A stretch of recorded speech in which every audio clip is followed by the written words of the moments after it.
Ayo, what it did, y'all. Let's get right into it. Hexblast Trickster, my absolute favorite league starter. It didn't get nerfed at all, y'all, which means I had to run it back. I won't be playing it immediately on League Star, but we damn will be playing Hexblast Trickster again because it's my favorite Sanctum build by a mile, and it didn't get changed, so why wouldn't I play it? Let's talk about it, right? The buffs are nice. The nerfs are non-existent because instead of getting a real nerf like other tops DD got, and the leveling of elemental hit of the spectrum got a little awkward if you want and whatnot. Yeah, all that stuff, who cares? We over here at Hexblast Incorporated didn't get shit. We got minus 30% added damage effectiveness in leveling. Oh no, the skill I wasn't leveling with anyways. Whatever shall I do, guys? So that's why we're here. Skill's insane. It's still probably the best Sanctum runner. I would argue that there's a couple builds that definitely give it a run for its money, but it is one of the easiest to get into Sanctum with, one of the best scaling, as well as especially if you start to take it from Trickster to other Ascendancies. This setup is absurd. Has incredible quality of life with the nature of it being a one-button build thanks to automation support. It's got the survivability due to being a Trickster and other defensive layers that are built into it. And of course, the overly ridiculous damage profile of mines, which if you don't know about that, you should go check that video out if you have time. Now, before I get into talking about the build, just a quick note to, like and subscribe to the video. It helps me out, supports me, lets me know I'm on the right track, and if you sub with the notification bell on, you'll get to see more videos because you'll actually know when they're coming. Now, let's talk about the build. What makes this build such an incredible starter is just literally, it's a one-button absolute nuker with solid AoE and auto-targeting. Like, I feel like, for the most part, if I told most people that about pretty much anything, they'd be pretty happy about it. You don't really need much more to make a build feel incredible in this game. The fact that it does pretty much everything except play the game for you itself literally is incredible. Also doesn't solve my looting problems. That's what Sanctum's for. Great build, high damage, can be very survivable, especially relative to what you would expect from a mine character. I'll warn you that this version of it is not particularly overly defensive, but that's a personal preference thing. Make adjustments at your own preference, and I will provide you with available information to make those adjustments should you want more survivability character. But generally speaking, high damage, good speed, great coverage. It's safe, especially when you factor in the mine playstyle. What more could you want, really?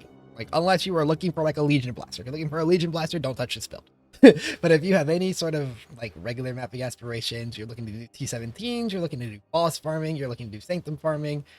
If your aspirations involve any sort of like difficult, non-giga clearing content, highly recommend build to you.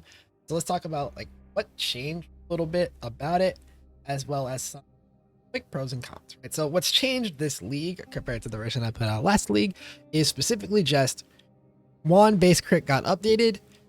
Call to Arms Enduring Cry is no longer a way that we get our endurance charges, but don't worry, we made sure to keep them in the build because they got buffed this league and we can't be missing those. They're way too good, and I have a feeling they're going to be borderline mandatory to survive whatever tuning uptick they did to monsters as a result in the new league mechanic, right? As well, I've added in a couple new ways to, like, not new necessarily, but like other ways to scale the character, because Sandstorm Visage might actually be rarer due to the ridiculous buffs of Wand Crit, and we don't want to be, competing with several builds besides just us for an item that is rarer, simply because the base crit buff to Wands makes it so the Sandstorm Visage is a lot more appealing for a lot of builds. Now, let me give you some disclaimers real quick if you're just like looking into Hexblast Mines for the first time, because somebody told you that Hexblast is an incredible league starter, which it is, right? I'm not even gonna almost act like it's not. It's by far my favorite, but a quick disclaimer, it is a mine build still, which even though it's only a one button setup, some people are still turned off by the slight delay in the playstyle, or the fact that earlier on your throw speed is kind of a limiting factor, at which point I will say you probably play self-cast, so like, it's not that bad. Right? We enjoy the benefits of the playstyle, but you do need to get used to the idea of throwing the mines and let detonate. As well, Hexblast Mines still has this overly present problem with its mana, in the sense that you will need to either make sure you have enough maximum mana to be able to overthrow your mine cap and overwrite them, or you will need to avoid letting your mines go undetonated, otherwise you will literally just get screwed, unable to act. And the note that with all that information, of course, comes the fact that the mana flask is still here to stay because GGG hates us. That's all I really got there, right? But anyways, let's go ahead and get to the PoB. Also, as a quick heads up, I will be streaming this weekend and probably over the course of the rest of the league as well, but especially this weekend if you want to come out questions in the chat or just hang out, right? You know the vibe. It's in the links in the description. Come check your boy out. Let's get to the PoB. Okay, rapid fire. Let's talk about the PoB real quick. Starting number 1, why Trickster? Because, you know, if you hear mines, you probably thought Saba. It's Trickster, mostly because mines in Saboteur, not the most useful thing in the world. Like, Demolition Specialist, it's not a bad node, but it's not insane. Maniac is very good. Those are the only 2 nodes in this Ascendancy that are specific to mines, which means that you're not losing a whole lot in terms of in terms of mine-specific benefits by not being in this Ascendancy, and instead you have to look at the holistic picture of what the Ascendancy offers. And while I do think that Sabo offers a lot with Pyromaniac, Explosive Expert, and Born in the Shadows to give you a nice mix of offenses and defenses, personally believe that the defensive mix of things that you can get in Trickster is a little bit stronger in both variations, because you'll notice my Trickster is not the most normal approach to Trickster, but it is the approach that I will take for quite some time, as well as, you know, I can recommend to you why you could go the other way around about it, which is, you'll notice I have Heartstopper allocated, and that's the weird thing here. Who in the world, who in their right mind takes Heartstopper? Me, that's right. It's me, the weird one. I'll talk about the other Ascendancy nodes very quickly first. One step ahead is throwing speed as well as chill and freeze immunity. The nearby enemies line, I have never really noticed that line being particularly useful, but we do like not being chilled or frozen, especially because chill literally is just a reduction to action speed, so it messes up our throw speed. It feels awful. Swift Killer is really the backbone of why you pick Trickster, honestly. The ability to enable this node, which is, you know, you can see it's 13.5, like a little over 13.5% damage for this 2-pointer, as well as charge duration, which the charge duration is essential for making sure that we have endurance charges, because your main sources of endurance charges, now that we don't have Call to Arms, Enduring Cry, is stuff like the chest implicit for endurance charge gen every like somewhere between 12 and 15 seconds. Or what I'm going to be using in here is the accumulator wand, which generates those 2 charges every 6 seconds. Either way, you need the duration to make sure that they actually last long enough to get there. And +2 frenzy is just insane when you pair it with charge mind support. Talk about that later. Polymath is Polymath. Very strong node because you could just take infinite masteries if you. Like, this is 8 masteries, and you can go further. Really wanted to, you know, pull the tree around, find your way into some more masteries. Why don't you? I was gonna say, I thought for some reason I almost spotted that there wasn't a crypt. I was about to lose my fucking shit. Anyways, now let's talk Heartstopper versus Escape Artist, because I tested Escape Artist last league, and what I found is that Escape Artist felt really good while I was in a Sadist garb. In a garb like this, or remember, we have the new bases coming in this patch to further buff this idea with Escape Artist. In a properly well-rolled Sadist garb, I really like Escape Artist. However, you'll notice it's not actually all that insane for my max hit, until I also then, you can add it, you have to make sure you add in the mastery though when you're comparing these, right? But it's not all that insane for my max hit, all things considered. It's actually still like, you know, it's a net loss in life. It's just not actually all that, which is kind of upsetting, quite frankly. I think it to be better. There's a life mod because it's what the problem. Wow, caught a really weird thing that was making it look bad in here. There you go. So you can see, like, it's a pretty competitive option survivability wise to have one of these Sadist garbs on. However, I do not like it as much because I don't think it's actually as strong as Heartstopper is for most things. The consistency of Escape Artist is appealing. However, I do not care about consistency. Not nearly as much. If you value consistency, use Escape Artist over Heartstopper, but I think Heartstopper's value is actually extremely high. Even just like applying the average value for Heartstopper bumps up a lot, but you know, during the hit phase of it, we're like talking about incredible fizz max hit, and then when we're not in the hit phase, we are in the dot phase, which dots are horrifying as a character without incredible recovery. And so I really like this idea of being able to use Heartstopper. If nothing else, it's a tested out thing. If you don't like it, take it off. right?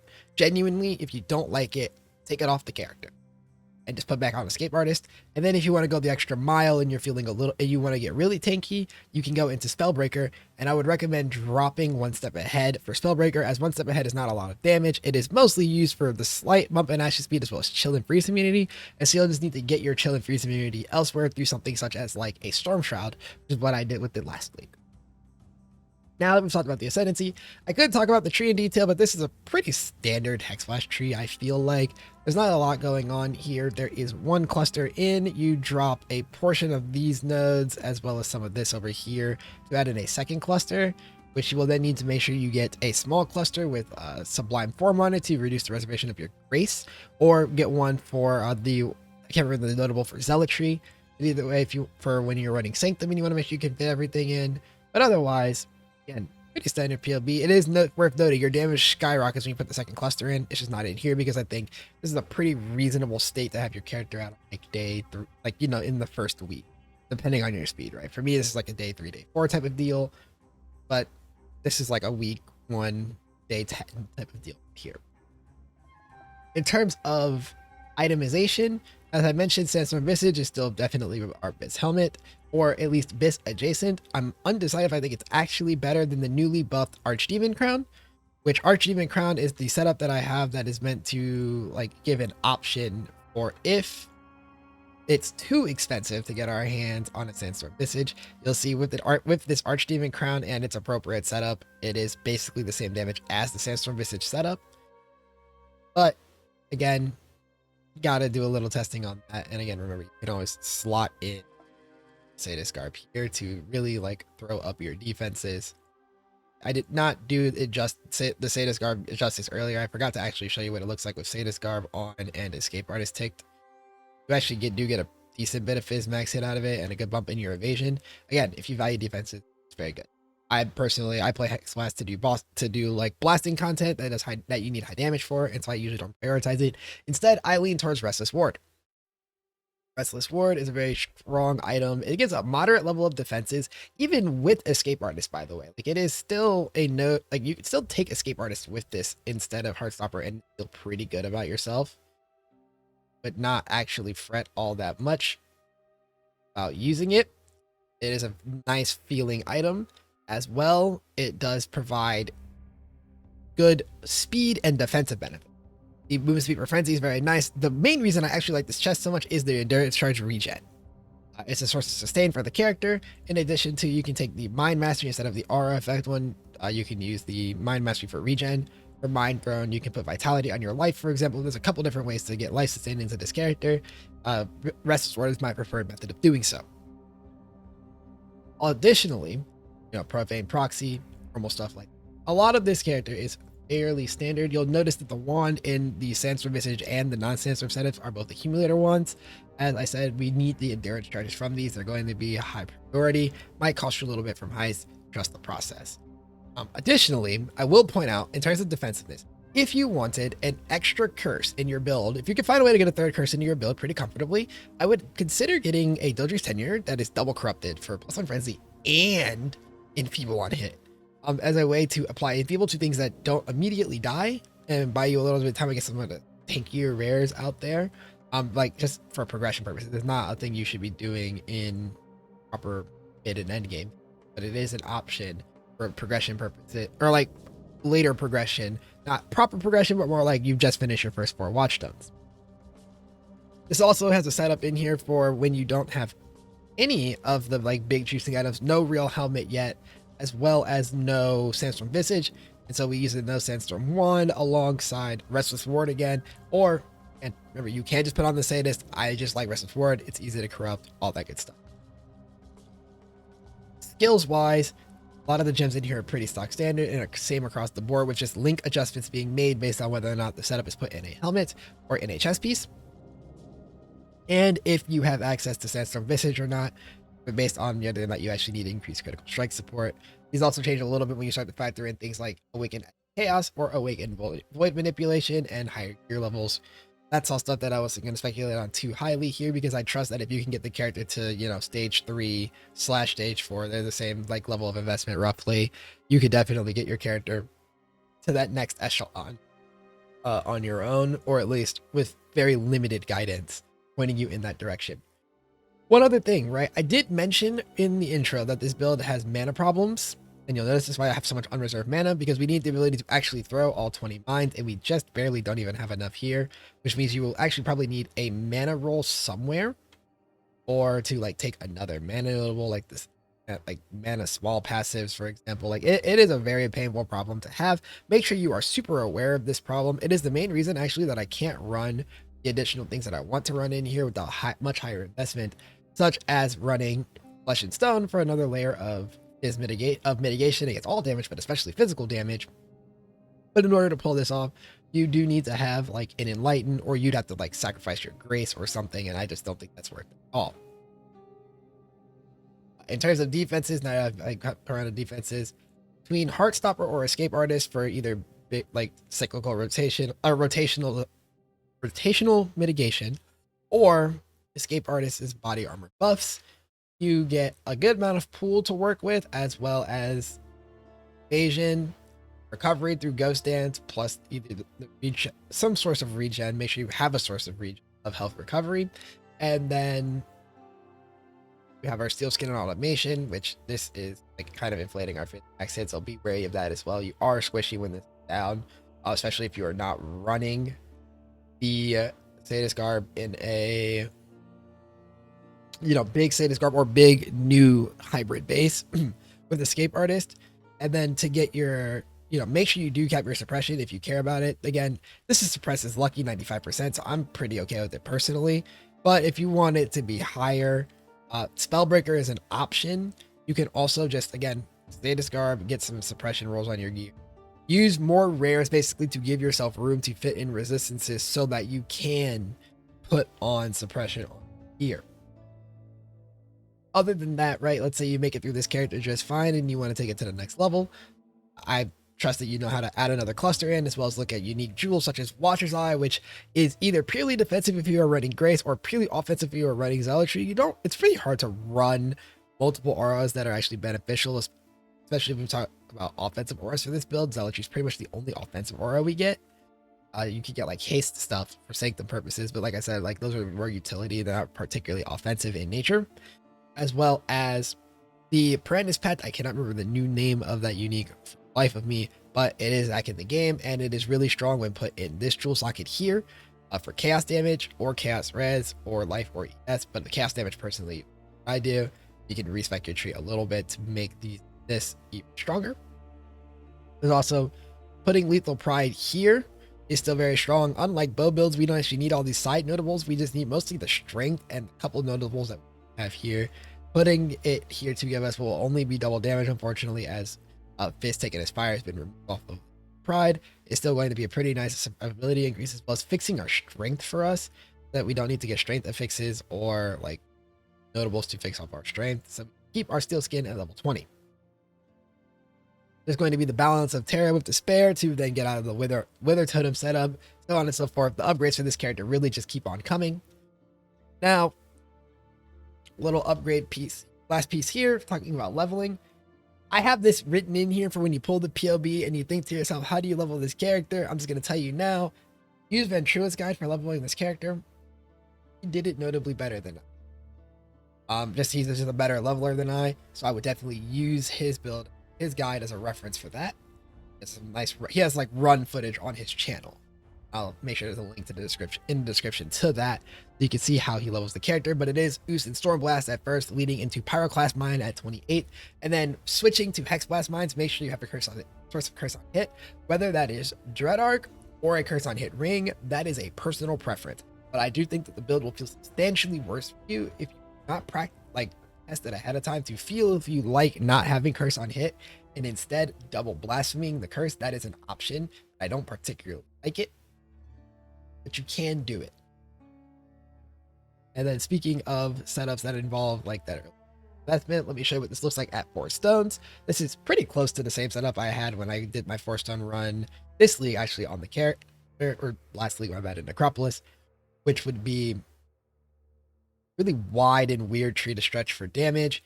Big things being that it's only a 4 links, so the mana is notably easier to work with. as well as we have buffing buttons, and our curse on hit comes from ringing, because this is not when I would want to put it on. You can do guardians, harvest roll things if you're not susceptible, like get this curse on hit, and then a random wand, all that good stuff. Now, all of that said, this character is incredible. I'm very happy I get to like talk about it again, because I was really worried that it would get taken out back. And this is gonna be awesome. One last thing, right? This PoB will be in the description, and just in case you didn't notice or you haven't really played around with PoB much since, on your own time, there are these loadouts here at the top right that will fully switch between all of the gear and gem setups associated with the various trees and all that stuff for the different states of the game, at least in terms of like actual gear states. I also do have leveling, like trees that roughly plot out how I plan on leveling, but like I said in my notes here, they are personal notes, not really notes for you. That's all for me. That's a lot of words. If you found this helpful, like the video, subscribe to the channel if you really want to support, hit the notification bell if you want to know when. In the description, links to the Twitch and the Discord are there. Discord to come hang out with the community, Twitch to come hang, or me and the community in the Discord and the chat, Twitch. Either way, you know that you'll come hang out. Streaming as much as I can this weekend. I was gonna say all weekend, but that implies that I'll be up all 90 something hours. I cannot guarantee you that, right? But I will be streaming as much as I can this weekend to just, show what I'm doing, talk about the league, have a good time, answer questions, all that good stuff. Thank you for watching, and I'll see you in the next one. Enjoy.